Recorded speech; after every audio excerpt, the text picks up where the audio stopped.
Edgar Allan Poe. The bells I hear, the sledges with the bells, silver bells. What a world of merriment their melody foretells. How they tinkle, tinkle, tinkle, in the icy air of night. While the stars, that oversprinkle all the heavens, seem to twinkle with a crystalline delight, keeping time, time, time. In a sort of runic rhyme.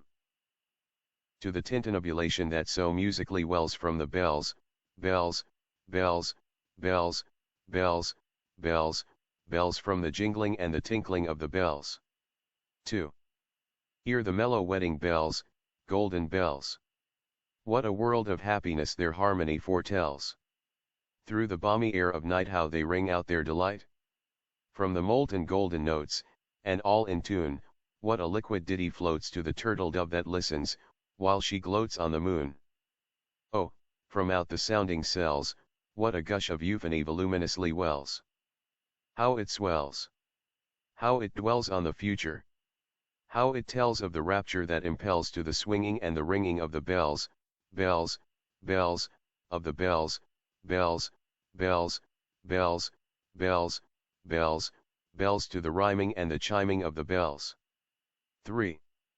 Hear the loud alarum bells, brazen bells. What a tale of terror, now, their turbulency tells. In the startled ear of night how they scream out their affright.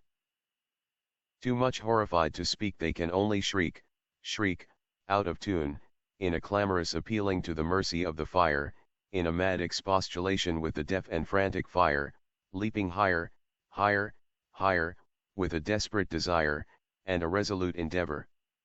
Now to sit or never, by the side of the pale-faced moon. Oh, the bells, bells, bells. What a tale their terror tells of despair. How they clang, and clash, and roar. What a horror they outpour on the bosom of the palpitating air. Yet the ear it fully knows. By the twanging, and the clanging, how the danger ebbs and flows, yet the ear distinctly tells, in the jangling, and the wrangling, how the danger sinks and swells, by the sinking or the swelling in the anger of the bells, of the bells, of the bells, bells, bells, bells. Bells, bells, bells, in the clamor and the clangor of the bells. 4. Hear the tolling of the bell-sarin bells. What a world of solemn thought their monody compels. In the silence of the night, how we shiver with affright at the melancholy menace of their tone.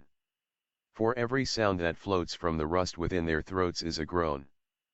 And the people the people they that dwell up in the steeple, all alone, and who, tolling, tolling, tolling, in that muffled monotone, feel a glory in so rolling on the human heart a stone. They are neither man nor woman, they are neither brute nor human, they are ghouls. And their king it is who tolls, and he rolls, rolls, rolls, rolls a paean from the bells. And his merry bosom swells with the paean of the bells.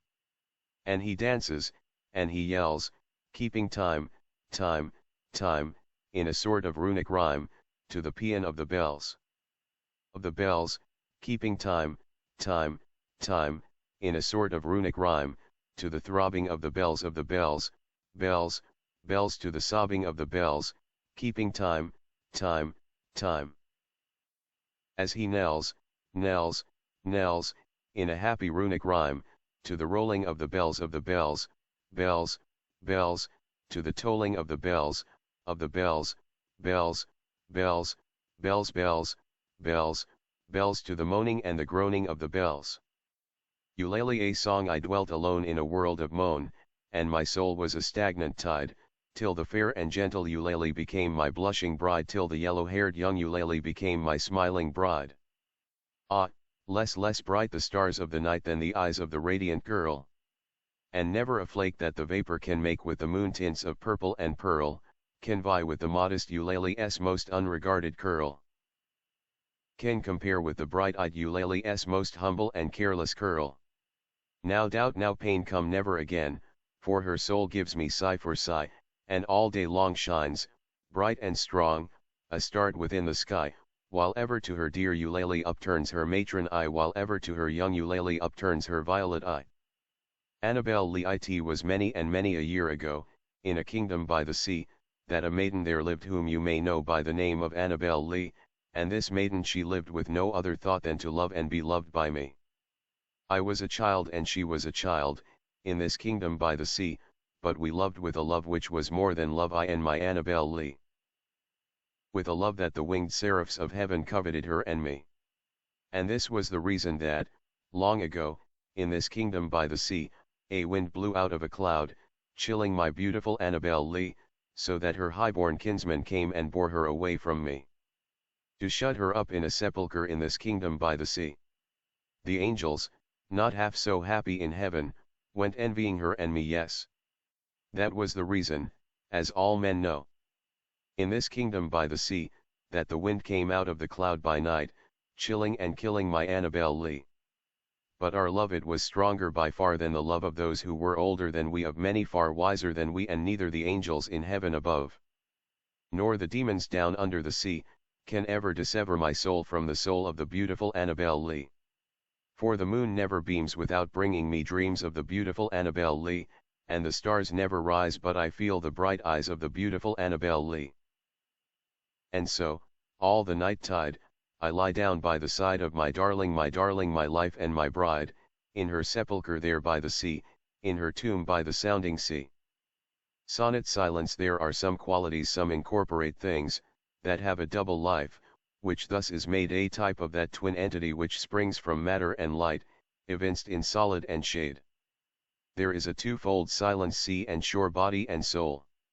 One dwells in lonely places, newly with grass o'ergrown, some solemn graces, some human memories and tearful lore, render him terrorless, his name's no more. He is the corporate silence, dread him not. No power hath he of evil in himself. But should some urgent fate, untimely lot. Sonnet silence continued, bring thee to meet his shadow, nameless elf, that haunteth the lone regions where hath trod no foot of man, commend thyself to God. The raven once upon a midnight dreary, while I pondered, weak and weary, over many a quaint and curious volume of forgotten lore, while I nodded, nearly napping, suddenly there came a tapping, as of some one gently rapping at my chamber door. "'Tis some visitor," I muttered, tapping at my chamber door. Ah, distinctly I remember it was in the bleak December, and each separate dying ember wrought its ghost upon the floor. Eagerly I wished the morrow, vainly I had sought to borrow from my book surcease of sorrow, sorrow for the lost Lenore, for the rare and radiant maiden whom the angels name Lenore, nameless here for evermore. And the silken sad uncertain rustling of each purple curtain thrilled me, filled me with fantastic terrors never felt before, so that now, to still the beating of my heart, I stood repeating, "'Tis some visitor entreating entrance at my chamber door, some late visitor entreating entrance at my chamber door, this it is, and nothing more." Presently my soul grew stronger, hesitating then no longer. "Sir," said I, "or madam, truly your forgiveness I implore, but the fact is I was napping, and so gently you came rapping, and so faintly you came tapping at my chamber door, that I scarce was sure I heard you." Here I opened wide the door. Deep into that darkness peering, long I stood there wondering, fearing, doubting, dreaming dreams no mortals ever dared to dream before, but the silence was unbroken, and the stillness gave no token, and the only word there spoken was the whispered word, "Lenore." This I whispered, and an echo murmured back the word, "Lenore." Merely this, and nothing more. Back into the chamber turning, all my soul within me burning, soon again I heard a tapping somewhat louder than before. "Surely," said I, "surely that is something at my window lattice. Let me see, then, what thereat is, and this mystery explore. Let my heart be still a moment and this mystery explore, 'tis the wind and nothing more." Open here I flung the shutter, when, with many a flirt and flutter, in there stepped a stately raven of the saintly days of yore.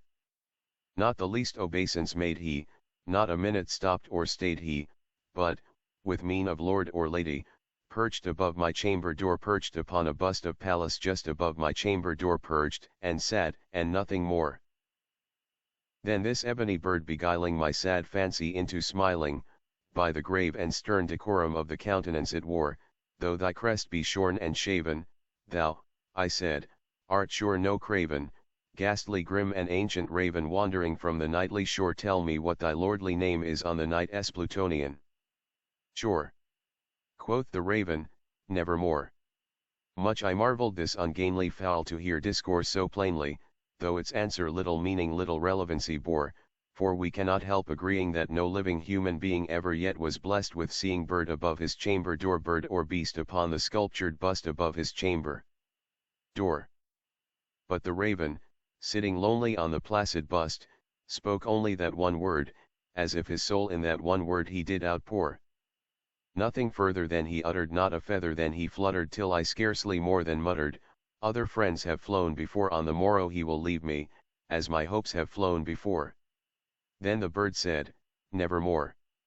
Startled at the stillness broken by reply so aptly spoken, doubtless, said I, what it utters is its only stock and store, caught from some unhappy master whom unmerciful disaster followed fast and followed faster, till his songs one burden bore, till the dirges of his hope that melancholy burden bore of never nevermore. But the raven still beguiling all my fancy into smiling, straight I wheeled a cushioned seat in front of bird and bust and door, then upon the velvet sinking, I betook myself to linking fancy unto fancy, thinking what this ominous bird of yore, what this grim, ungainly, ghastly, gaunt, and ominous bird of yore. This I sat engaged in guessing, but no syllable expressing to the fowl whose fiery eyes now burned into my bosom's core. This and more I sat divining, with my head at ease reclining on the cushion's velvet lining that the lamplight gloated oer, but whose velvet violet lining with the lamplight gloating oer, she shall press, ah, nevermore. Then methought the air grew denser, perfumed from an unseen censer swung by seraphim whose footfalls tinkled on the tufted floor. Wretch, I cried, thy God hath lent thee by these angels, he hath sent thee respite and nepenthe, from thy memories of Lenore. Quaff, oh quaff this kind nepenthe and forget this lost Lenore. Quoth the raven, nevermore. Prophet, said I, thing of evil. Prophet still, if bird or devil. Whether tempter sent, or whether tempest tossed thee here ashore, desolate yet all undaunted, on this desert land enchanted, on this home by horror haunted, tell me truly, I implore, is there balm in Gilead? Tell me, I implore. Prophet, said I, thing of evil, prophet still, if bird or devil. By that heaven that bends above us, by that God we both adore, tell the soul with sorrow laden if, within the distant Eden, it shall clasp a sainted maiden whom the angels name Lenore, clasp a rare and radiant maiden whom the angels name Lenore. Quoth the raven, nevermore. Be that word our sign in parting, bird or fiend, I shrieked, upstarting, get thee back into the tempest and the night's Plutonian. Leave no black plume as a token of that lie thy soul hath spoken. Leave my loneliness unbroken. Quit the bust above my door. Take thy beak from out my heart, and take thy form from off my door. Quoth the raven, nevermore. And the raven, never flitting, still is sitting, still is sitting on the pallid bust of Pallas just above my chamber door, and his eyes have all the seeming of a demoness that is dreaming, and the lamplight oer him streaming throws his shadow on the floor, and my soul from out that shadow that lies floating on the floor shall be lifted nevermore.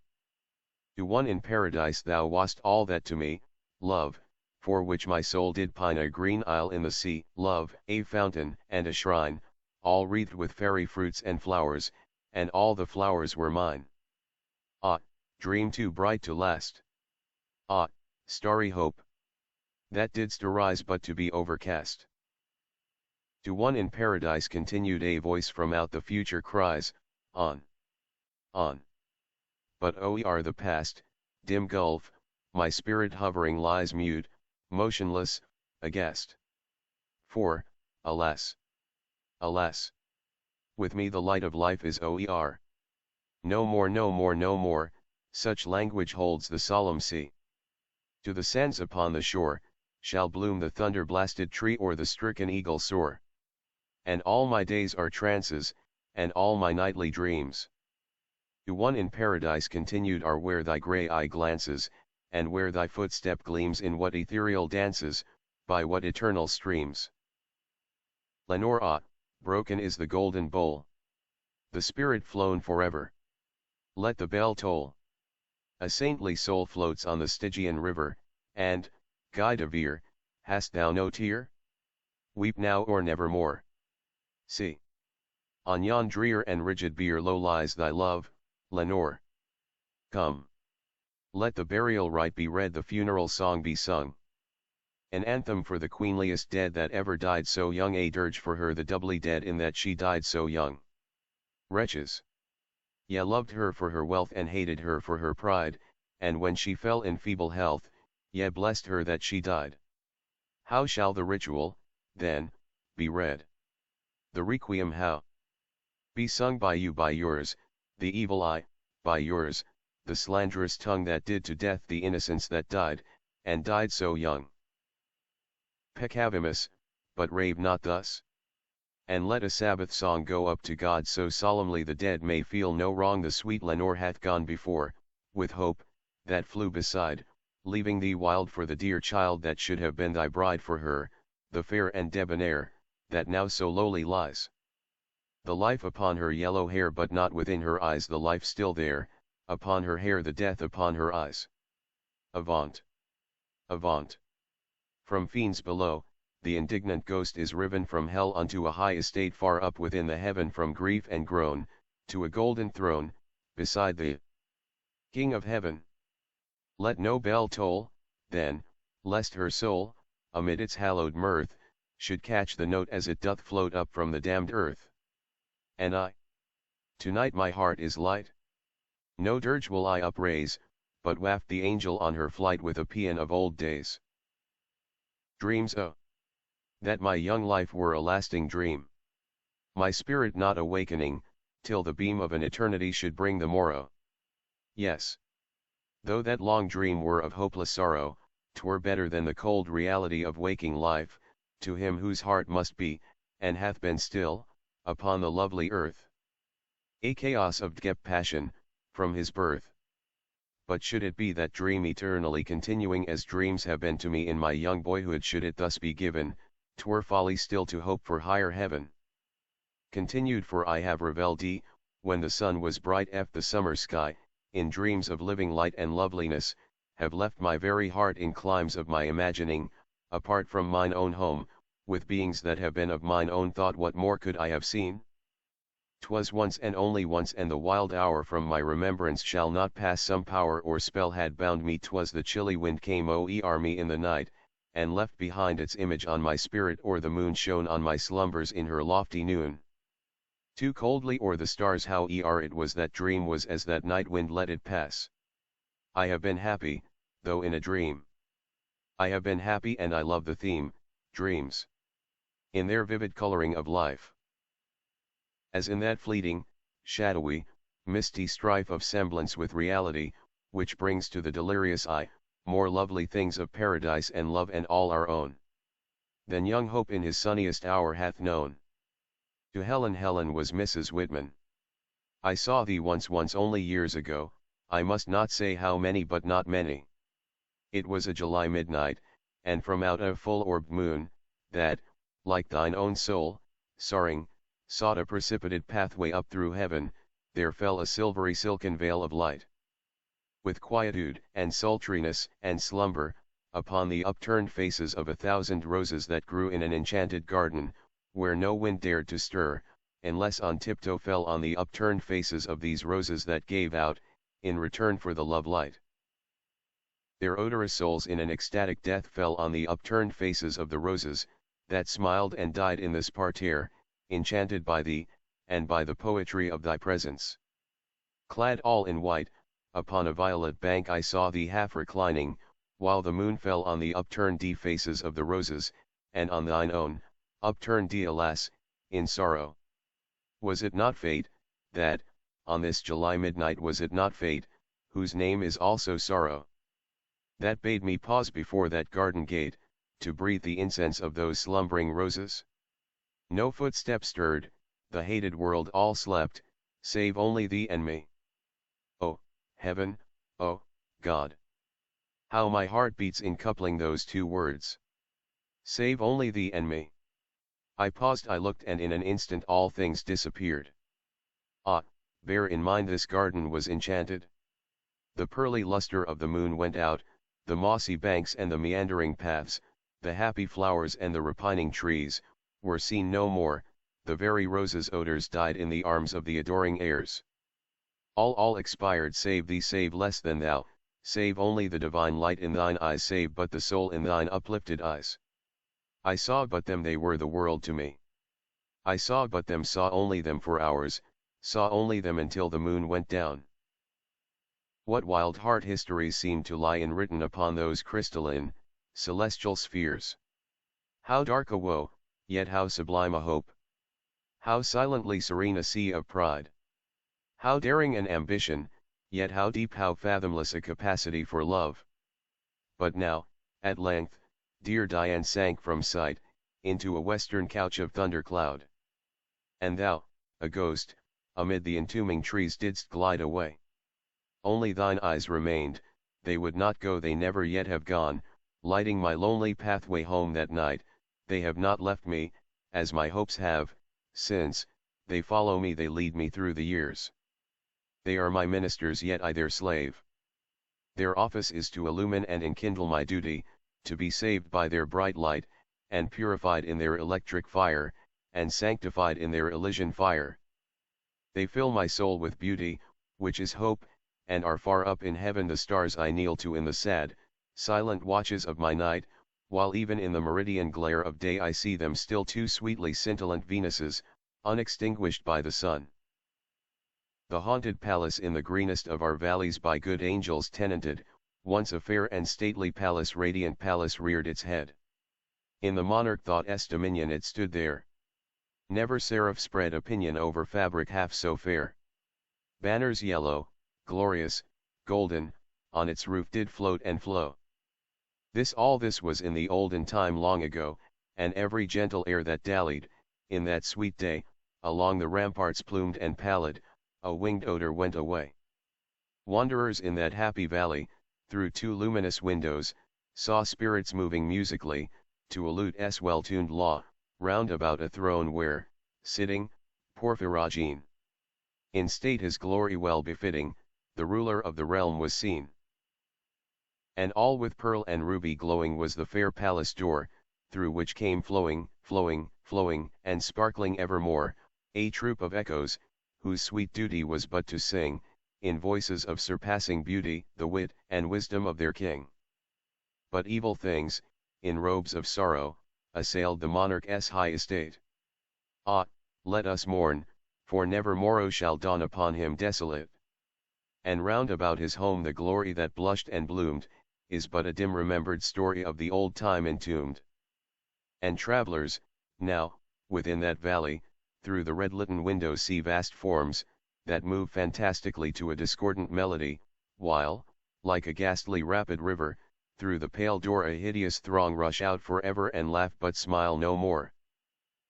A dream within a dream, take this kiss upon the brow. And, in parting from you now, thus much let me avow, you are not wrong, who deem that my days have been a dream. Yet if hope has flown away in a night, or in a day, in a vision, or in none, is it therefore the less gone? All that we see or seem is but a dream within a dream.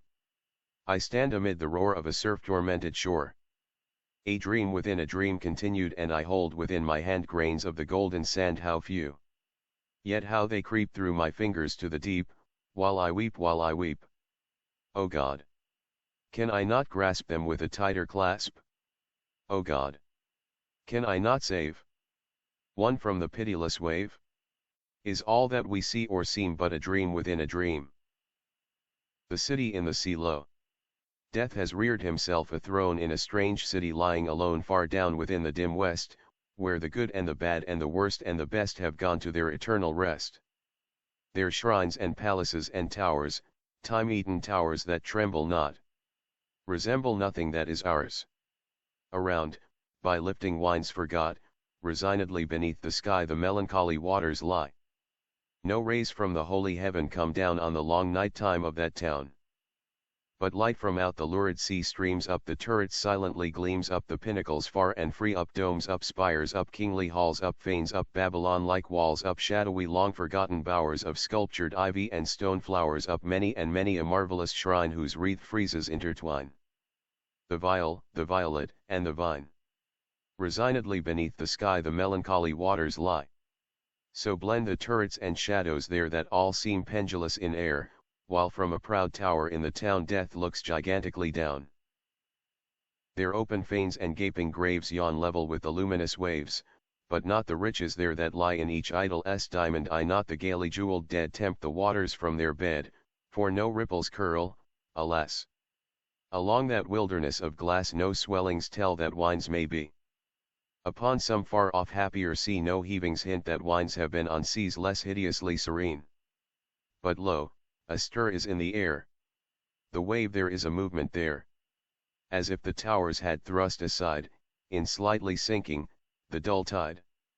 As if their tops had feebly given a void within the filmy heaven. The waves have now a redder glow, the hours are breathing faint and low, and when, amid no earthly moans, down, down that town shall settle hence, hell, rising from 1,000 thrones, shall do it reverence. To FF is, presumably, Mrs. Frances Sargent Osgood. Beloved. Amid the earnest woes that crowd around my earthly path, drear path, alas, where grows not even one lonely rose, my soul at least a solace hath in dreams of thee, and therein knows an Eden of bland repose, and thus thy memory is to me like some enchanted far-off isle. To F continued in some tumultuous sea, some ocean throbbing far and free with storms, but where meanwhile serenest skies continually just oer that one bright island smile. The sleeper at midnight, in the month of June, I stand beneath the mystic moon. An opiate vapor, dewy, dim, exhales from out her golden rim, and, softly dripping, drop by drop, upon the quiet mountain top, steals drowsily and musically into the universal valley. The rosemary nods upon the grave, the lily lolls upon the wave, wrapping the fog about its breast, the ruin moulders into rest. Looking like Lethe, see. The lake a conscious slumber seems to take, and would not, for the world, awake. All beauty sleeps. And lo! Where lies Irene, with her destinies? Oh, lady bright? Can it be right this window open to the night? The wanton airs, from the tree top. Laughingly through the lattice drop the bodiless airs, a wizard rout, flit through thy chamber in and out, and wave the curtain canopy so fitfully, so fearfully above the closed and fringed lid neath which thy slumbering soul lies hid. That, oer the floor and down the wall, like ghosts the shadows rise and fall. Oh, lady dear, hast thou no fear? Why and what art thou dreaming here? Sure thou art come oer far off seas, a wonder to these garden trees. Strange is thy pallor. Strange thy dress. Strange, above all, thy length of tress, and this all solemn silentness. The lady sleeps. Oh, may her sleep, which is enduring, so be deep. Heaven have her in its sacred keep. This chamber changed for one more holy, this bed for one more melancholy, I pray to God that she may lie for ever with unopened eye, while the pale sheeted ghosts go by. My love, she sleeps. Oh, may her sleep as it is lasting, so be deep. Soft may the worms about her creep. Far in the forest, dim and old, for her may some tall vault unfold. Some vault that oft has flung its black and winged panels fluttering back, triumphant, oer the crested palls, of her grand family funerals, some sepulchre, remote, alone, against whose portal she hath thrown, in childhood, many an idle stone, some tomb from out whose sounding door she ne'er shall force an echo more, thrilling to think, poor child of sin, it was the dead who groaned within.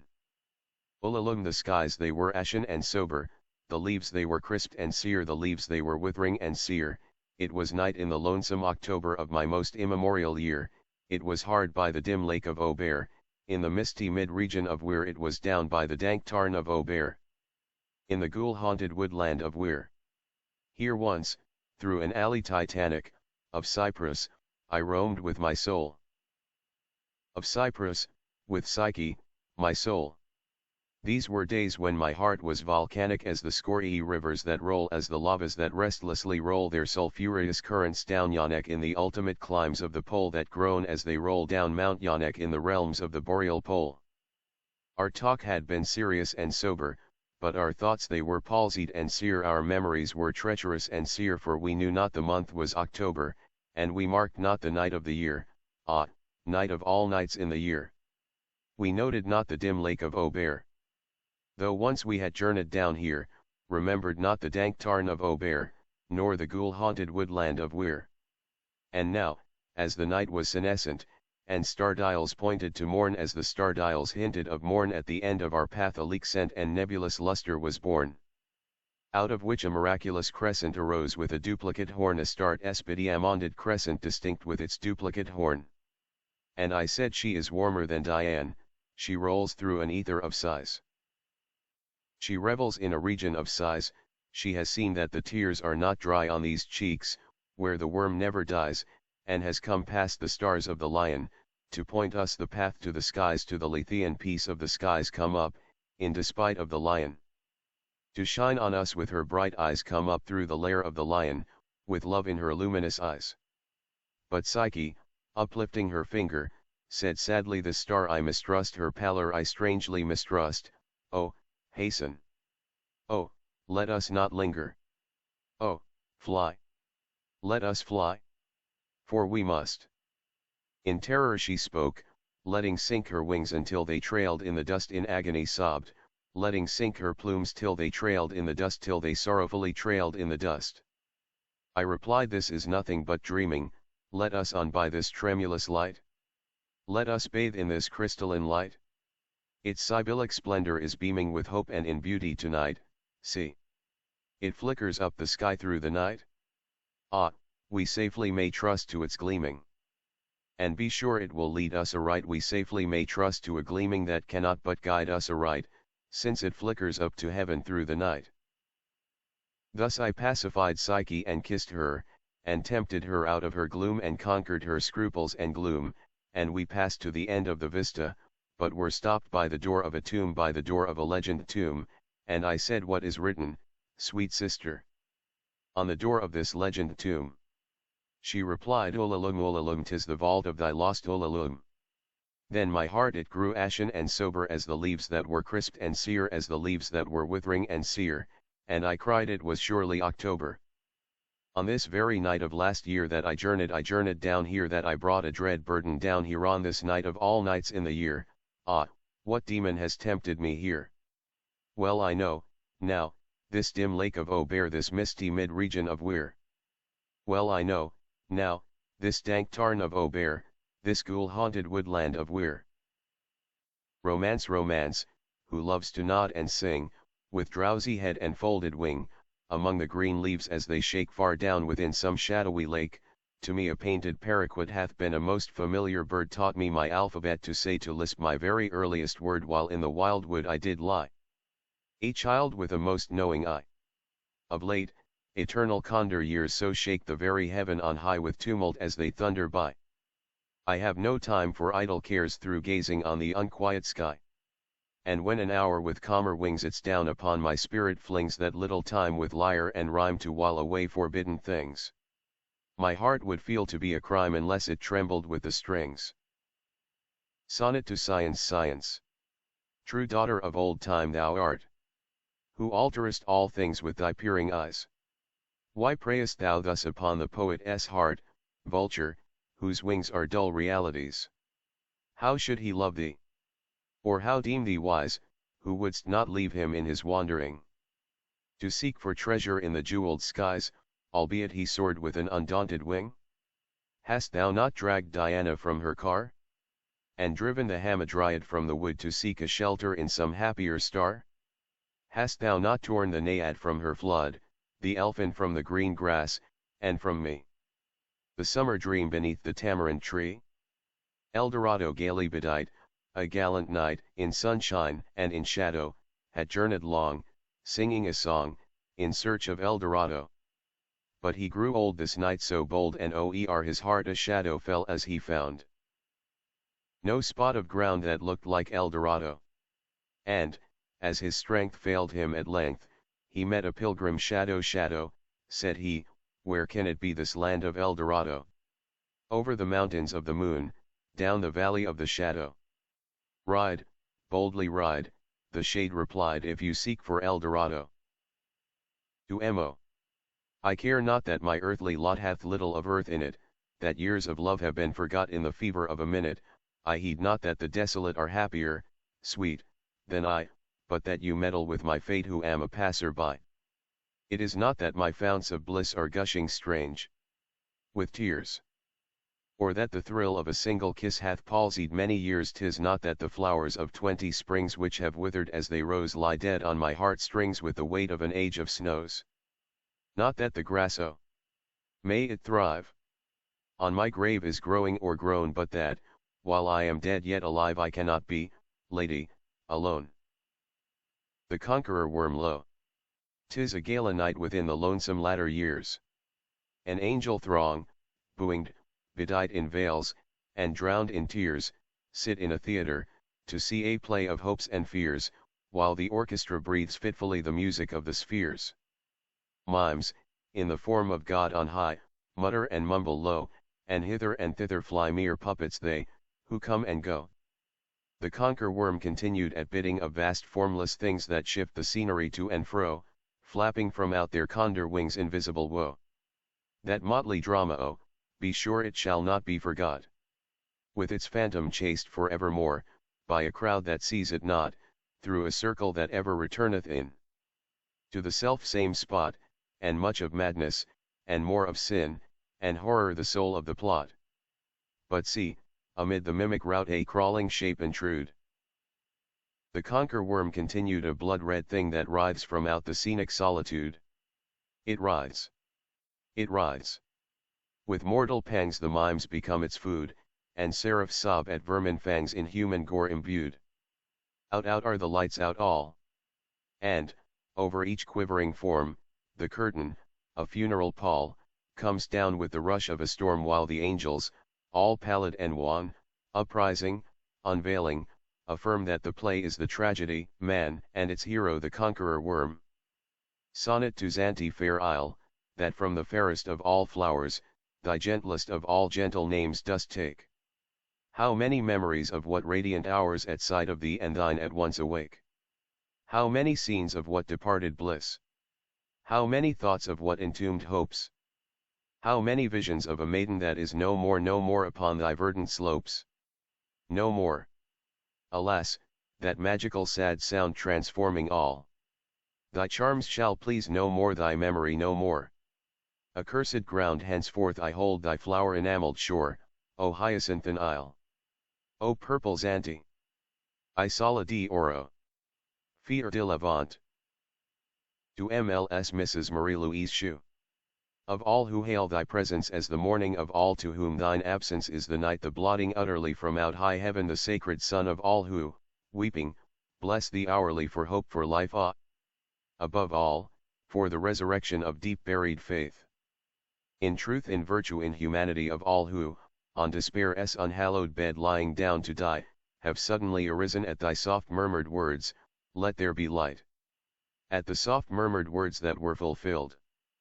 In the seraphic glancing of thine eyes, of all who owe thee most, whose gratitude nearest resembles worship, oh, remember the truest, the most fervently devoted, and think that these weak lines are written by him who, as he pens them, thrills to think his spirit is communing with an angel's. To the river, fair river. In thy bright, clear flow of crystal, wandering water, thou art an emblem of the glow of beauty, the unhidden heart, the playful maziness of art in old Alberto's daughter, but when within thy wave she looks, which glistens then, and trembles, why, then, the prettiest of brooks her worshipper resembles. For in my heart, as in thy stream, her image deeply lies his heart which trembles at the beam of her soul-searching eyes. A dream in visions of the dark night I have dreamed of joy departed, but a waking dream of life and light hath left me broken-hearted. Ah! What is not a dream by day to him whose eyes are cast on things around him with a ray turned back upon the past? That holy dream, while all the world were chiding, hath cheered me as a lovely beam, a lonely spirit guiding. What though that light, through storm and night, so trembled from afar, what could there be more purely bright in truth's day star? Aaraaf Part I. Nothing earthly save the ray, thrown back from flowers, of beauty si, as in those gardens where the day springs from the gems of circasio. Nothing earthly save the thrill of melody in woodland rill, or music of the passion-hearted, joyous voice so peacefully departed, that like the murmur in the shell, its echo dwelleth and will dwell. Oh, nothing of the dross of ours, yet all the beauty, all the flowers that list our love, and deck our bowers, adorn yon world afar, afar the wandering star. 'Twas a sweet time for Nisus, for there her world lay lolling on the golden air, near 4 bright suns, a temporary rest, an oasis in desert of the blessed. Away, away mid seas of rays that roll, empyrean splendor, oerth unchained soul, the soul that scarce, the billows are so dense, can struggle to its destined eminence, to distant spheres. From time to time she rode, and late to ours, the favored one of God. But, now, the ruler of an anchored realm, she throws aside the scepter, leaves the helm, and, amid incense and high spiritual hymns, laves in quadruple light her angel limbs. Now happiest, loveliest in yon lovely earth, whence sprang the idea of beauty into birth, falling in wreaths through many a startled star, like woman's hair mid pearls, until, afar, it lit on hills Achaean, and there dwelt, she looked into infinity and knelt.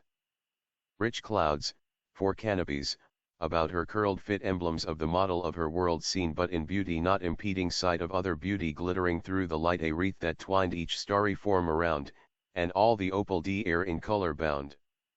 All hurriedly she knelt upon a bed of flowers, of liles such as reared the head on the fair Capo Ducato, and sprang so eagerly around about to hang upon the flying footsteps of deep pride of her who loved a mortal and so died.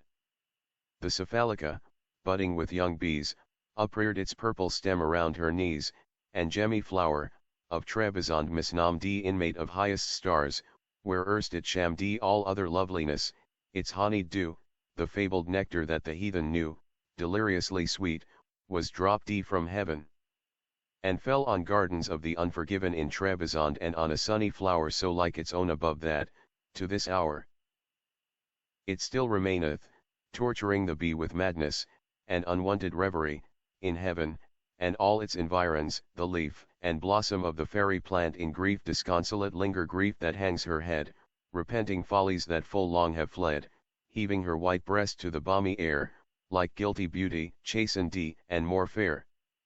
Nyctanthus too, as sacred as the light she fears to perfume, perfuming the night, and Clytia, pondering between many a sun, while pettish tears adown her petals run, and that aspiring flower that sprang on earth, and died, ere scarce exalted into birth, bursting its odorous heart in spirit to wing its way to heaven, from garden of a king, and Velicenarian lotus, thither flown. From struggling with the waters of the Rhone, and thy most lovely purple perfume, Zante. I sola di oro.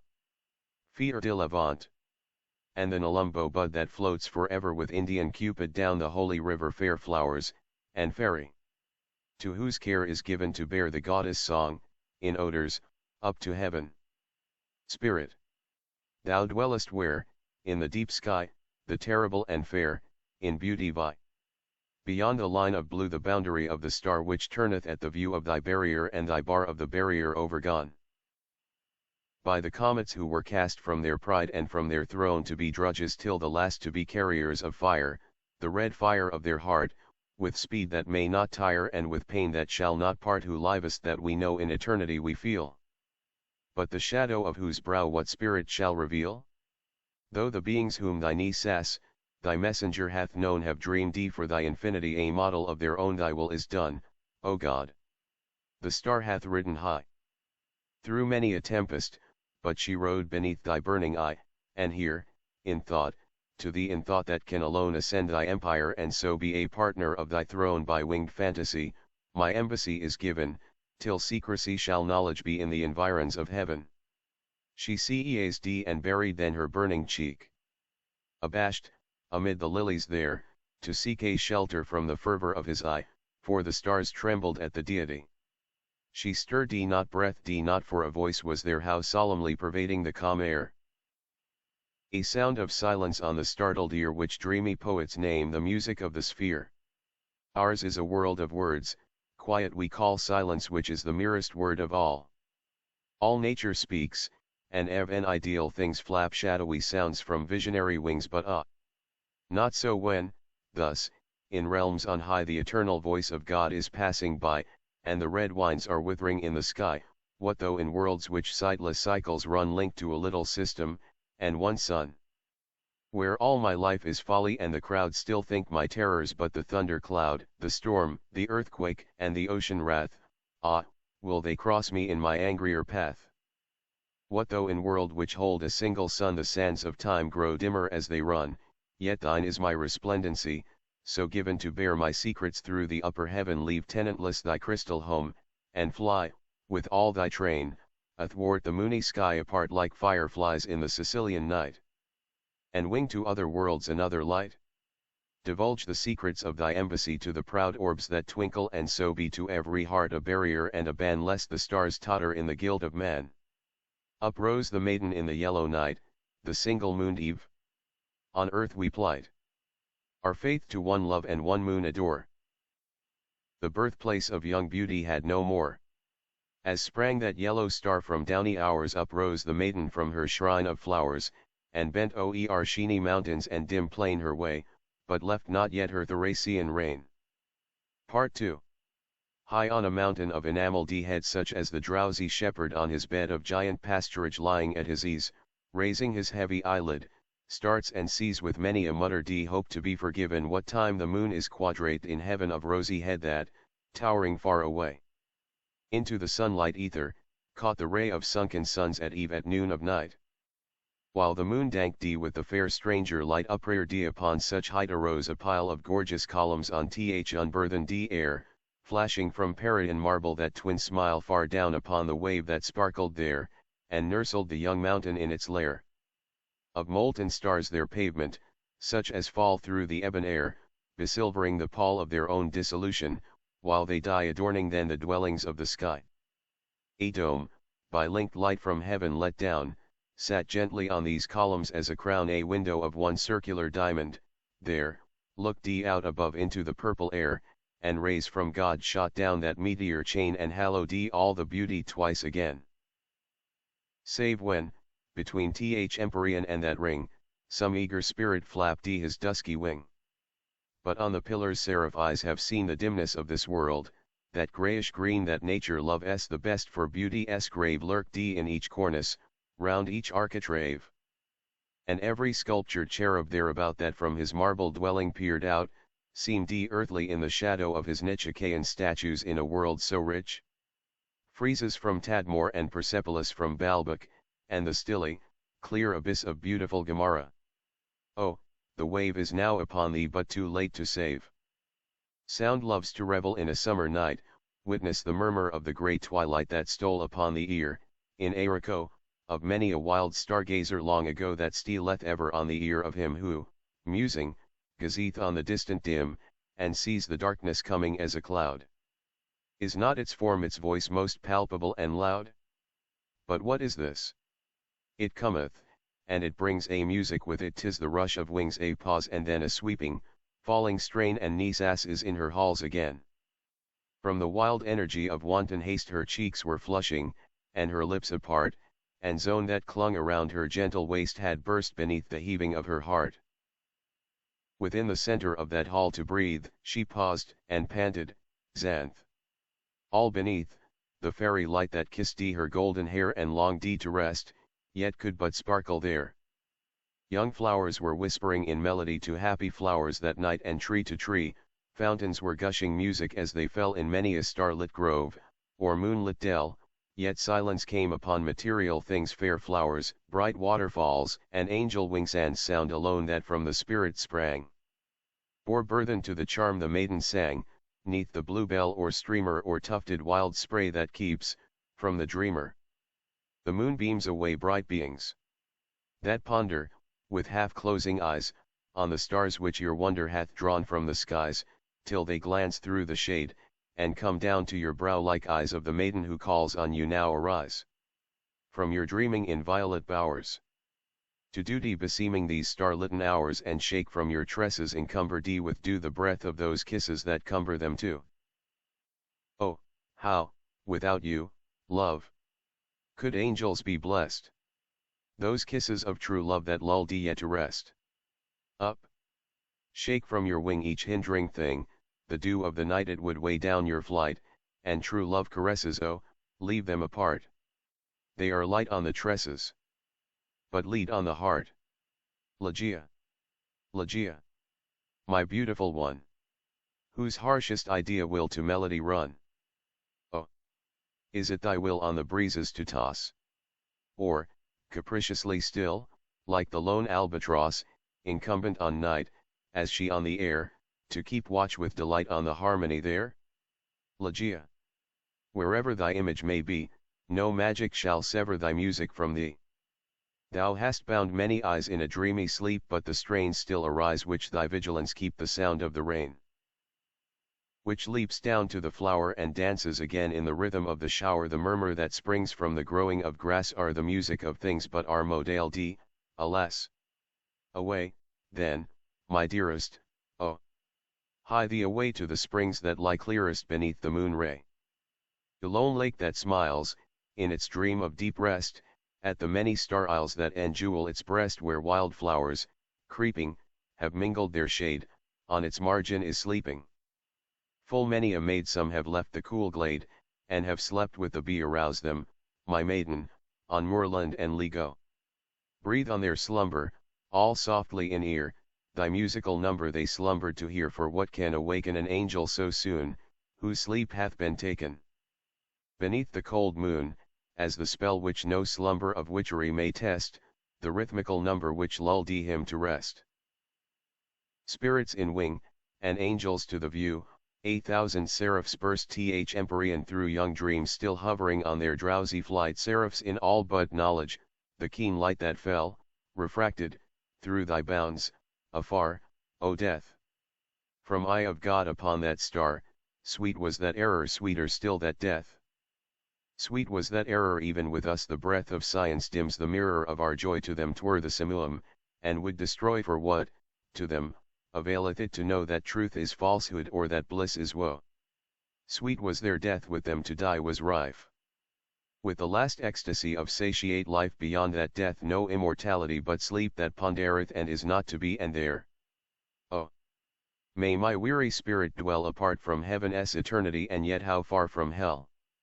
What guilty spirit, in what shrubbery dim, heard not the stirring summons of that hymn? But too, they fell, for heaven no grace imparts to those who hear not for their beating hearts. A maiden angel and her seraph lover, oh, where, and ye may seek the wide skies over, was love, the blind, near sober duty known. Unguided love hath fallen mid tears of perfect moan.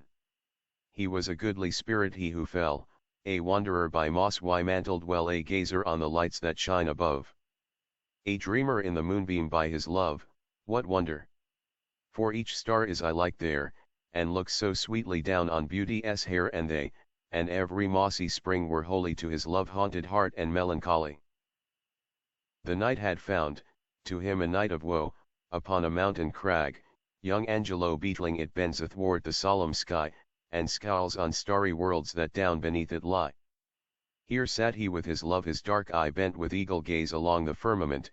Now turned it upon her, but ever then it trembled to the orb of earth again. Lanth, dearest, see how dim that ray! How lovely 'tis to look so far away! She seemed not thus upon that autumn eve I left her gorgeous halls, nor mourned to leave that eve I should remember well the sun ray dropped in Lemnos, with a spell. On th arabesque carving of a gilded hall wherein I sate, and on the draperied wall and on my eyelids the heavy light. How drowsily it weighed them into night? On flowers, before, and mist, and love they ran with Persian Saadi in his Gulistan, but oh that light! I slumbered death, the while, stole my senses in that lovely isle so softly that no single silken hair awoke that slept or knew that he was there. The last spot of earth's orb I trod upon was a proud temple called the Parthenon, more beauty clung around her columned wall than ever, and thy glowing bosom beats withal, and when old time my wing did disenthrall, then sprang I as the eagle from his tower, and years I left behind me in an hour. What time upon her airy bounds I hung, one half the garden of her globe was flung, unrolling as a chart unto my view tenantless cities of the desert too. Length, beauty crowded on me then, and half I wished to be again of men. My Angelo! And why of them to be? A brighter dwelling place is here for thee, and greener fields than in yon world above. And woman's loveliness and passionate love. But, list, length. When the air so soft failed as my pen and spirit leapt aloft, perhaps my brain grew dizzy, but the world I left so late was into chaos hurled, sprang from her station, on the winds apart, and rolled aflame, the fiery heaven athwart. Methought, my sweet one, then I ceased to soar and fell not swiftly as I rose before, but with a downward, tremulous motion through light, brazen rays, this golden star unto. Nor long the measure of my falling hours, for nearest of all stars was thine to ours dread star. That same, amid a night of mirth, a red dandelion on the timid earth. We came and to thy earth but not to us. Be given Our Lady's bidding to discuss, we came, my love, around, above, below, gay firefly of the night we come and go, nor ask a reason save the angel nod she grants to us, as granted by her God. But, Angelo, then thine grey time unfurled never his fairy wing o'er fairy world. Dim was its little disk, and angel eyes alone could see the phantom in the skies, when first Aaraaf knew her course to be. Headlong thitherward o'er the starry sea, but when its glory swelled upon the sky, as glowing beauty's bust beneath man's eye, we paused before the heritage of men, and thy star trembled as doth beauty then. Thus, in discourse, the lovers whiled away the night that waned and brought no day. They fell, for heaven to them no hope imparts who hear not for the beating of their hearts. To FSSO Mrs. Francis Sargent Osgood, thou wouldst be loved? Then let thy heart from its present pathway part not. Being everything which now thou art, be nothing which thou art not. So with the world thy gentle ways, thy grace, thy more than beauty, shall be an endless theme of praise, and love a simple duty. Bridal ballad. The ring is on my hand, and the wreath is on my brow, satin and jewels grand are all at my command, and I am happy now. And my lord he loves me well, but, when first he breathed his vow, I felt my bosom swell, for the words rang as a knell, and the voice seemed his who fell in the battle down the dell, and who is happy now.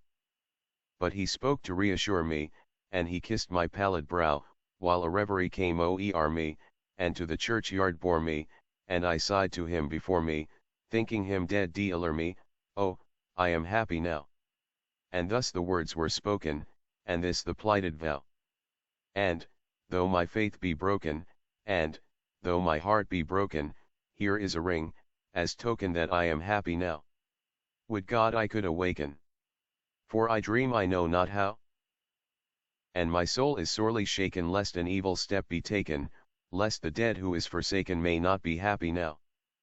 To my mother his mother-in-law, Mrs. Clem, because I feel that, in the heavens above, the angels, whispering to one another, can find, among their burning terms of love, none so devotional as that of mother, therefore by that dear name I long have called you, you who are more than mother unto me. And fill my heart of hearts, where death installed you in setting my Virginia's spirit free. My mother, my own mother, who died early, was but the mother of myself, but you are mother to the one I loved so dearly, and thus are dearer than the mother I knew by that infinity with which my wife was dearer to my soul than its soul life. To Helen was Mrs. Stannard, whose death also inspired Lenore. Helen, thy beauty is to me like those Nicean barks of yore, that gently, o'er a perfumed sea, the weary, way-worn wanderer bore to his own native shore. On desperate seas long wont to roam, thy hyacinth hair, thy classic face, thy Naiad airs have brought me home to the glory that was Greece, and the grandeur that was Rome. Lo! In yon brilliant window niche how statue-like I see thee stand, the agate lamp within thy hand. Ah, Psyche, from the regions which are Holy Land. The lake to in spring of youth it was my lot to haunt of the wide world a spot the which I could not love the less so lovely was the loneliness of a wild lake, with black rock bound, and the tall pines that towered around. But when the night had thrown her pall upon that spot, as upon all, and the mystic wind went by murmuring in melody, then I would awake to the terror of the lone lake. Yet that terror was not fright, but a tremulous delight, a feeling not the jeweled mind could teach or bribe me to define nor love, although the love were thine. Death was in that poisonous wave, and in its gulf a fitting grave. For him who thence could solace bring to his lone imagining, whose solitary soul could make an Eden of that dim lake. The valley of unrest once it smiled, a silent dell where the people did not dwell, they had gone unto the wars, trusting to the mild-eyed stars, nightly, from their azure towers, to keep watch above the flowers, in the midst of which all day the red sunlight lazily lay. Now each visitor shall confess the sad valley's restlessness. Nothing there is motionless, nothing save the airs that brood. The valley of unrest continued over the magic solitude. Ah, by no wind are stirred those trees that palpitate like the chill seas around the misty Hebrides. Ah, by no wind those clouds are driven that rustle through the unquiet heaven uneasily, from morn till even, over the violets there that lie in myriad types of the human eye, over the lilies there that wave and weep above a nameless grave. They wave, from out their fragrant tops eternal dews come down in drops. They weep, from off their delicate stems perennial tears descend in gems. The happiest day, the happiest hour, the happiest day, the happiest hour my seared and blighted heart hath known, the highest hope of pride and power, I feel hath flown. A power?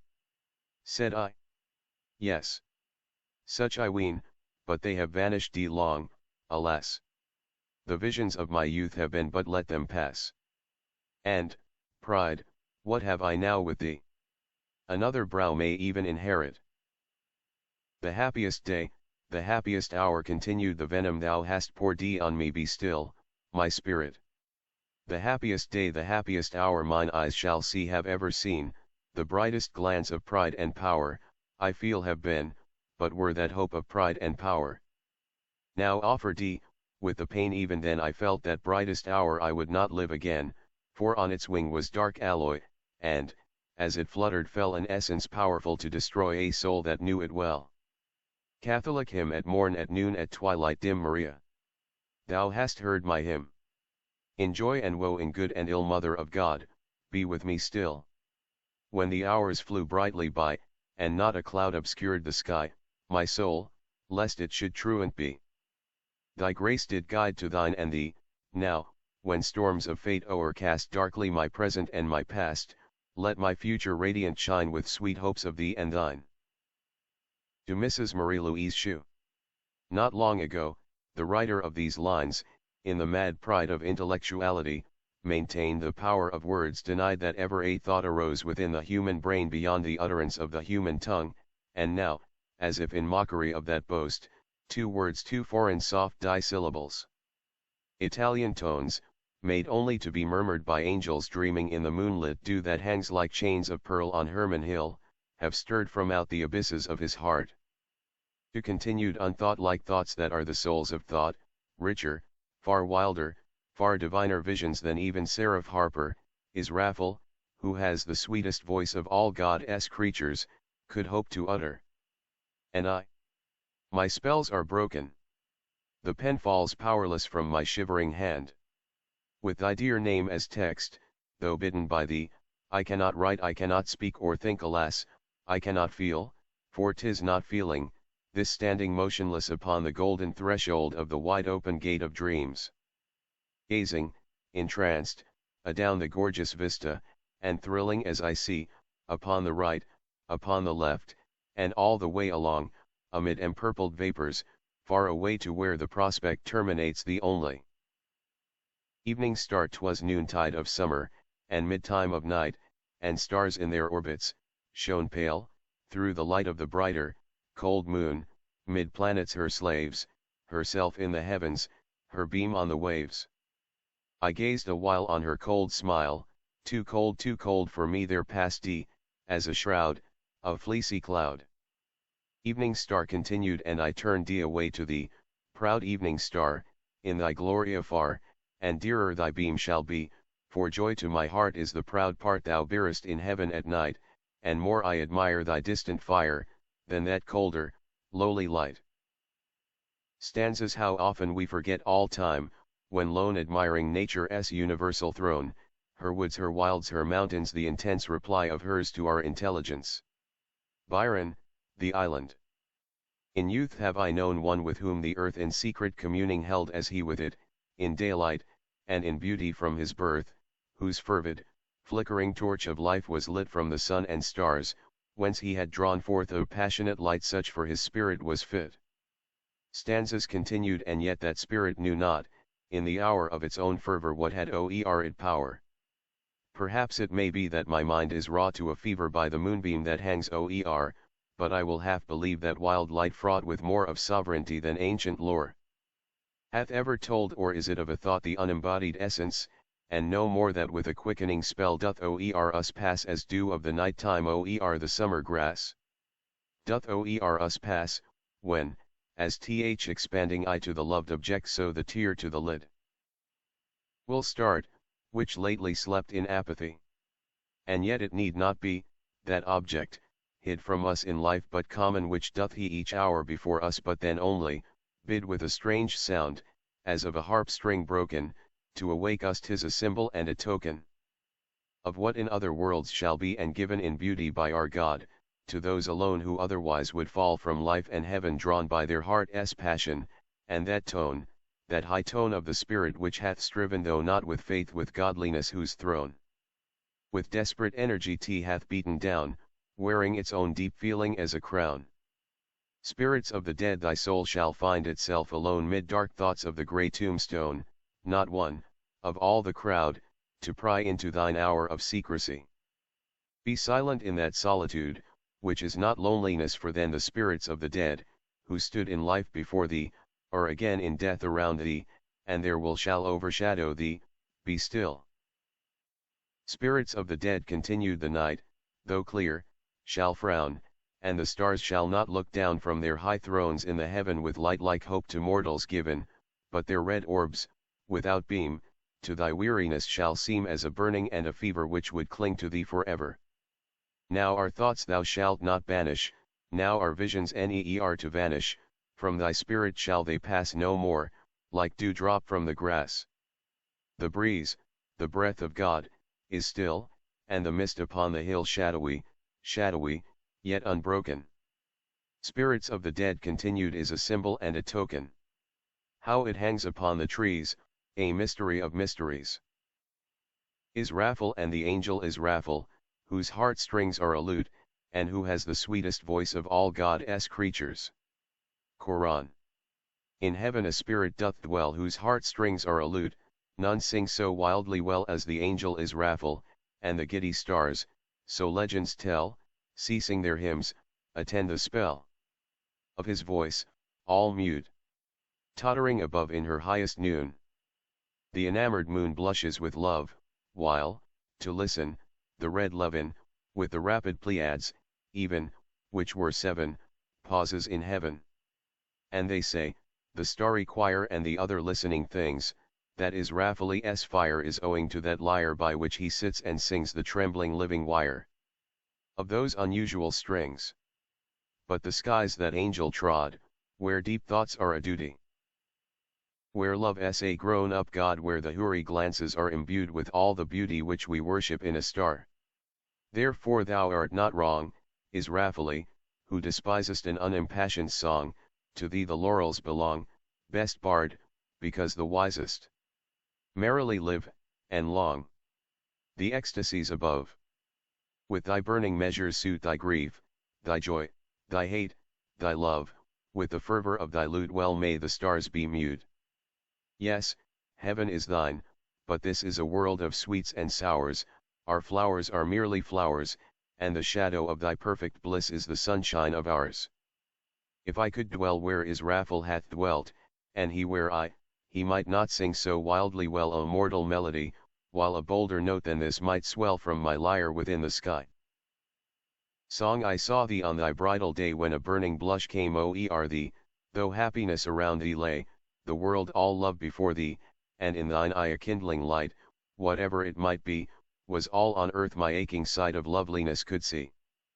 That blush, perhaps, was maiden shame, as such it well may pass, though its glow hath raised a fiercer flame in the breast of him, alas. Song continued, who saw thee on that bridal day, when that deep blush would come o'er thee, though happiness around thee lay, the world all love before thee. To the bowers whereat, in dreams, I see the wantonest singing birds, our lips, and all thy melody of lip-begotten words, thine eyes, in heaven of heart enshrined, then desolately fall, O God. On my funereal mind like starlight on a pall, thy heart.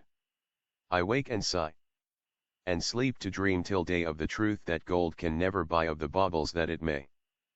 Fairyland, dim vales and shadowy floods and cloudy-looking woods, whose forms we can't discover for the tears that drip all over huge moons, there wax and wane again every moment of the night, forever changing places, and they put out the starlight with the breath from their pale faces. About 12 by the moon dial, one more filmy than the rest, a kind which, upon trial, they have found to be the best, comes down, still down and down, with its center on the crown of a mountain's eminence, while its wide circumference in easy drapery falls over hamlets, over halls, wherever they may be, o'er the strange woods, o'er the sea, over spirits on the wing, over every drowsy thing, and buries them up quite in a labyrinth of light. And then, how deep, oh, deep, is the passion of their sleep. In the morning they arise, and their moony covering is soaring in the skies, with the tempests as they toss, like almost anything, or a yellow albatross. They use that moon no more for the same end as before, viz. a tent, which I think extravagant, its atomies, however, into a shower disseverer, of which those butterflies, of earth, who seek the skies, and so come down again, never contented things, have brought a specimen upon their quivering wings. The Colosseum type of the antique Rome. Rich reliquary of lofty contemplation, left to time by buried centuries of pomp and power. At length, after so many days of weary pilgrimage and burning thirst for the springs of lore that in thee lie, I kneel, an altered and an humble man, amid thy shadows, and so drink within my very soul thy grandeur, gloom, and glory, vastness, and age, and memories of eld, silence, and desolation, and dim night. I feel ya now, I feel ya in your strength, O spells more sure than our Judean king taught in the gardens of Gethsemane. O charms more potent than the rapt Chaldee ever drew down from out the quiet stars. Here, where a hero fell, a column falls. Here, where the mimic eagle glared in gold, a midnight vigil holds the swarthy bat. Here, where the dames of Rome their gilded hair waved to the wind, now wave the reed and thistle. Here, where on golden throne the monarch lolled, glides, spectre-like, unto his marble home, lit by the wan light of the horned moon, the swift and silent lizard of the stones. But stay. These walls, these ivy-clad arcades, these mouldering plinths, these sad and blackened shafts, these vague entablatures, this crumbling frieze, these shattered cornices, this wreck, this ruin, these stones, alas! These grey stones, are they all of the famed, and the colossal, left by the corrosive hours to fate and me? Not all, the echoes answer me, not all. Prophetic sounds and loud, arise forever from us, and from all ruin, unto the wise, as melody from Memnon to the Sunday. We rule the hearts of mightiest men, we rule with a despotic sway all giant minds. We are not impotent, we pallid stones. Not all the power is gone, not all our fame, not all the magic of our high renown, not all the wonder that encircles us, not all the mysteries that in us lie, not all the memories that hang upon and cling around about us as a garment, clothing us in a robe of more than glory. Dreamland by a route obscure and lonely, haunted by ill angels only, where an eidolon, named Night, on a black throne reigns upright. I have reached these lands but newly from an ultimate dim thule, from a wild weird clime that lieth, sublime, out of space, out of time. Bottomless vales and boundless floods, and chasms, and caves, and titan woods, with forms that no man can discover for the tears that drip all over. Mountains toppling evermore into seas without a shore, seas that restlessly aspire, surging, unto skies of fire, lakes that endlessly outspread their lone waters, lone and dead, their still waters still and chilly with the snows of the lolling lily. By the lakes that thus outspread their lone waters, lone and dead, their sad waters, sad and chilly with the snows of the lolling lily, by the mountains near the river murmuring lowly, murmuring ever, by the grey woods, by the swamp where the toad and the newt encamp, by the dismal tarns and pools, where dwell the ghouls, by each spot the most unholy, in each nook most melancholy, there the traveller meets aghast sheeted memories of the past, shrouded forms that start and sigh as they pass the wanderer by, white-robed forms of friends long given, in agony, to the earth and heaven. For the heart whose woes are legion, 'tis a peaceful, soothing region, for the spirit that walks in shadow, 'tis an Eldorado. But the traveller, travelling through it, may not dare not openly view it. Never its mysteries are exposed to the weak human eye unclosed. So wills its king, who hath forbid the uplifting of the fringed lid, and thus the sad soul that here passes beholds it but through darkened glasses. By a route obscure and lonely, haunted by ill angels only, where an eidolon, named Night, on a black throne reigns upright, I have wandered home but newly from this ultimate dim thule. For Annie, thank heaven. The crisis, the danger is past, and the lingering illness is over at last, and the fever called living is conquered at last. Sadly, I know I am shorn of my strength, and no muscle I move as I lie at full length, but no matter. I feel I am better at length. And I rest so composedly, now, in my bed, that any beholder might fancy me dead, might start at beholding me, thinking me dead. 2. The moaning and groaning, the sighing and sobbing, are quieted now, with that horrible throbbing at heart, that horrible, horrible throbbing. F the sickness, the nausea, the pitiless pain have ceased, with the fever. That maddened my brain, with the fever called living that burned in my brain. And oh! Of all torture, that torture the worst has abetted the terrible torture of thirst for the naphthaline river of passion accursed. I have drunk of a water that quenches all thirst, of a water that flows with a lullaby sound, from a spring but a very few feet underground, from a cavern not very far down underground. And let it never be foolishly said that my room it is gloomy and narrow, my bed, for man never slept in a different bed, and, to sleep, you must slumber in just such a bed.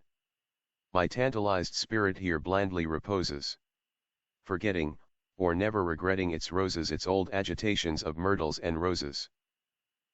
For now, while so quietly lying, it fancies a holier odor about it, of pansies, a rosemary odor, commingled with pansies, with rue and the beautiful Puritan pansies. And so it lies happily, bathing in many a dream of the truth and the beauty of Annie, drowned in a bath of the tresses of Annie. She tenderly kissed me, she fondly caressed. And then I fell gently to sleep on her breast, deeply to sleep from the heaven of her breast. When the light was extinguished she covered me warm, and she prayed to the angels to keep me from harm, to the Queen of the angels to shield me from harm. And I lie so composedly, now, in my bed, knowing her love, that you fancy me dead, and I rest so contentedly. Now, in my bed, with her love at my breast, that you fancy me dead, that you shudder to look at me, thinking me dead, but my heart it is brighter than all of the many stars in the sky, for it sparkles with Annie, it glows with the light of the love of my Annie, with the thought of the light of the eyes of my Annie. Alone from childhood's hour I have not been as others were, I have not seen as others saw, I could not bring my passions from a common spring. From the same source I have not taken my sorrow, I could not awaken my heart to joy at the same tone, and all I loved seven loved alone. Then in my childhood, in the dawn of a most stormy life, was drawn from every depth of good and ill the mystery which binds me still, from the torrent, or the fountain. Continued from the red cliff of the mountain, from the sun that round me rolled in its autumn tint of gold, from the lightning in the sky as it passed me flying by, from the thunder and the storm, and the cloud that took the form, when the rest of heaven was blue, of a demon in my view. Tamerlane, kind solace in a dying hour. Such, Father, is not, now, my theme. I will not madly deem that power of earth may shrive me of the sin unearthly pride hath revelled in. I have no time to dote or dream, you call it hope, that fire of fire. It is but agony of desire, if I can hope, O God. I can, its fount is holier, more divine. I would not call thee fool, old man, but such is not a gift of thine. Know thou the secret of a spirit bowed from its wild pride into shame. O yearning heart! I did inherit thy withering portion with the fame, the searing glory which hath shone amid the jewels of my throne, halo of hell. And with a pain not hell shall make me fear again. Craving heart, for the lost flowers and sunshine of my summer hours. The undying voice of that dead time, with its interminable chime, rings, in the spirit of a spell, upon thy emptiness a knell. One have not always been as now, the fever diadem on my brow. I claim thee, and one usurpingly hath not the same fierce heirdom given Rome to the Caesar, this to me. The heritage of a kingly mind, and a proud spirit which hath striven triumphantly with humankind. On mountain soil I first drew life, the mists of the Taglay have shed nightly their dews upon my head, and, I believe, the winged strife and tumult of the headlong air have nestled in my very hair. So late from heaven that dew it fell, mid dreams of an unholy night, upon me with the touch of hell. While the red flashing of the light from clouds that hung, like banners, o'er, appeared to my half-closing eye the pageantry of monarchy, and the deep trumpet thunder's roar came hurriedly upon me, telling of human battle, where my voice, my own voice, silly child, was swelling. Oh, how my spirit would rejoice and leap within me at the cry, the battle cry of victory. The rain came down upon my head unsheltered, and the heavy wind rendered me mad and deaf and blind. It was but man, I thought, who shed laurels upon me, and the rush. The torrent of the chilly air gurgled within my ear, the crush of empires with the captive's prayer, the hum of suitors and the tone of flattery round a sovereign's throne. My passions, from that hapless hour, usurped a tyranny which men have deemed since I have reached to power, my innate nature be it so, but Father, there lived one who, then in my boyhood when their fire burned with a still intenser glow. For passion must, with youth, expire, and then who knew this iron heart in woman's weakness had a part. I have no words, alas, to tell the loveliness of loving well. Nor would I now attempt to trace the more than beauty of a face whose lineaments, upon my mind, are shadows on unstable wind. Thus I remember having dwelt some page of early lore upon, with loitering eye, till I have felt the letters with their meaning melt to fantasies with none. Oh, she was worthy of all love. Love as in infancy was mine, 'twas such as angel minds above might envy, her young heart the shrine on which my every hope and thought were in sense then a goodly gift, for they were childish and upright, pure as her young example taught. Why did I leave it, and, adrift, trust to the fire within, for light? We grew in age and love together, roaming the forest, and the wild, my breast her shield in wintry weather. And, when the friendly sunshine smiled and she would mark the opening skies, saw no heaven but in her eyes. Young love's first lesson is the heart, for mid that sunshine, and those smiles, when, from our little cares apart, and laughing at her girlish wiles. I did throw me on her throbbing breast, and pour my spirit out in tears. There was no need to speak the rest, no need to quiet any fears of her who asked no reason why, but turned on me her quiet eye. Yet more than worthy of the love my spirit struggled with, and strove, when, on the mountain peak, alone, ambition lent it a new tone. I had no being but in the world, and all it did contain, in the earth, the air, the sea, its joy, its little lot of pain that was new pleasure, the ideal. Dim vanities of dreams by night, and dimmer nothings which were real, shadows and a more shadowy light parted upon their misty wings, and, so, confusedly, became thine image, and a name. Two separate yet most intimate things. I was ambitious. Have you known the passion, Father? You have not, a caretaker. I marked a throne of half the world as all my own, and murmured at such lowly lot, but, just like any other dream, upon the vapor of the dew my own had passed, did not the beam of beauty which did while it through the minute, the hour, the day, oppress my mind with double loveliness. We walked together on the crown of a high mountain which looked down afar from its proud natural towers of rock and forest, on the hills, the dwindled hills, begirt with bowers, and shouting with 1,000 rills. I spoke to her of power and pride, but mystically, in such guise that she might deem it not beside the moment's converse. In her eyes I read, perhaps too carelessly, a mingled feeling with my own. The flush on her bright cheek, to me seemed to become a queenly throne. Too well that I should let it be light in the wilderness alone.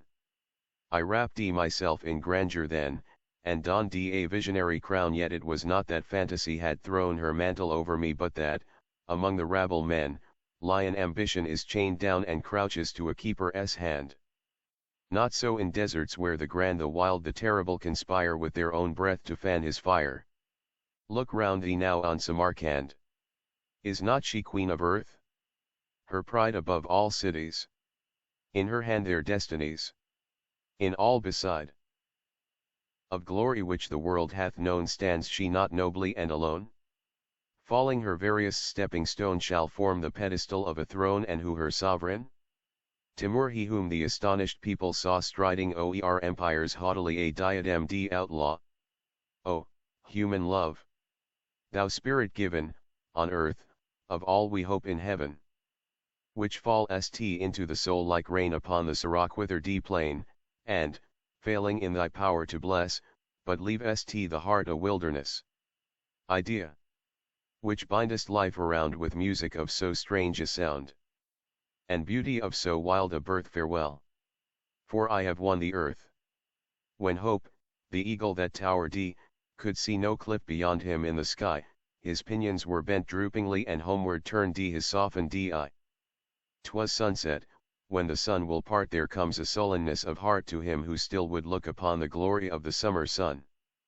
That soul will hate the evening mist, so often lovely, and will list to the sound of the coming darkness, known to those whose spirits hearken, as one who, in a dream of night, would fly but cannot, from a danger nigh.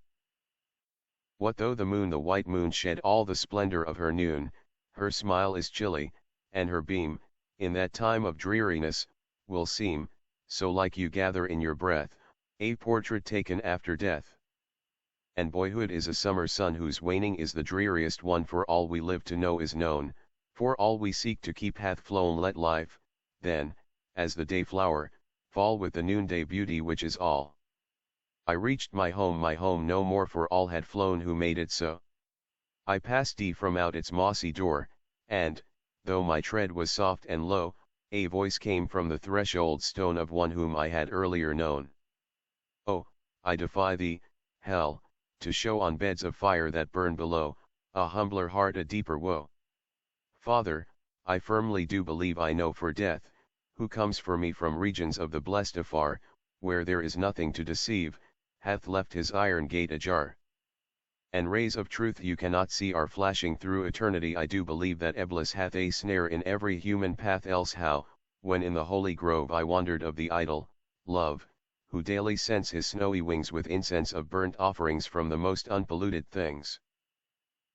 Whose pleasant bowers are yet so riven above with trellised rays from heaven, no mote may shun, no tiniest fly the lightning of his eagle eye. How was it that ambition crept, unseen, amid the revels there, till growing bold, he laughed and leapt in the tangles of love's very hair?